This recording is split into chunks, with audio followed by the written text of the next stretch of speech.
So this is a two-group overlapping sets question.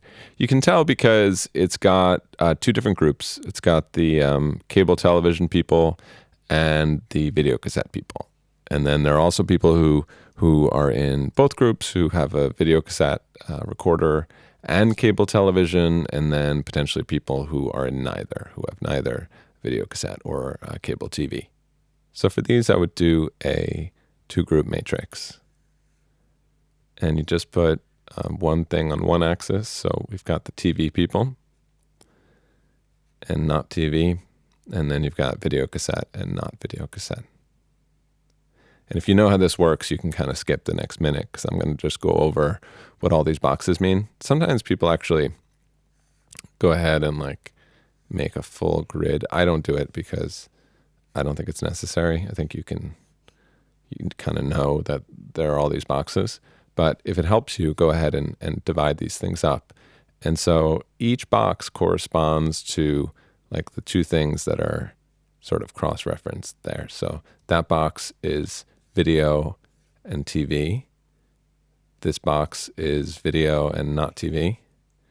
And then here is all the people who have video. So this box plus this box equals this box.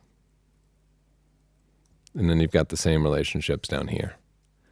That not video and not TV is this box.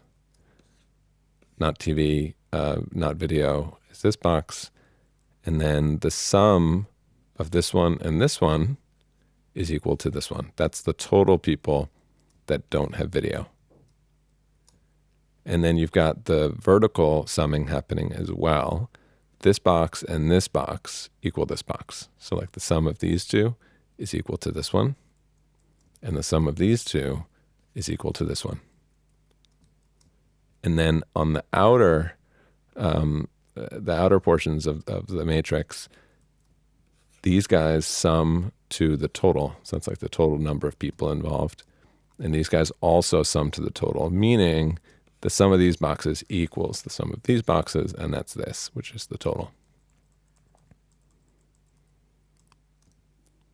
All right, so the first thing to do is to get your real numbers into the chart. Don't worry about the percents yet. So we've got one real number, really. We've got 150,000, and that's our total. So I'm going to put it here in that bottom right. And I think you can ignore the zeros just to make things a little bit more compact. Next, we can get real numbers based on the percents. So we're getting 80% of 150, which is basically 10% times 8. So 10% is 15, and then we're multiplying that by 8, so that's 120. And that's the people who have TV. And we can make that inference right away that the sum of this and this is equal to that, meaning this is 30. And then 60% of the households have video cassette recorders. So again, you could do that same thing. It's 10% times 6 is 60%. So that's 90. And I tend to do this with all my percents. I try to make it divided into a very easy percent, and then I multiply that percent. I ramp it up to get to the bigger one. So 90 is the people who have video, total video. And we can make that same inference here because 90 plus whatever this is equal to this. And now we want to know the both box. What is the range for this box? So we need to find a way to find an upper and lower limit. So since we know that total video is 90, right? And we know that total video is this plus this, and that equals 90. We know that neither of these boxes can be bigger than 90. So that's going to be our max.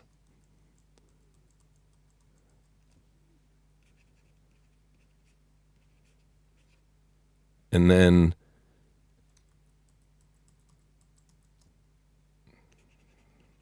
then for the minimum, we know that 120 is the sum of this and this. So if we want to make this box as small as possible, what do we need to do? Well, You got to make this box as big as possible. The question is, how big can we make this box? Well, if this box plus this box is 60. Well, if you want to make this box as big as possible, you want to give this box all of this. So the biggest that box could be is 60. Meaning the smallest this one can be is 60 because the sum of those two is 120.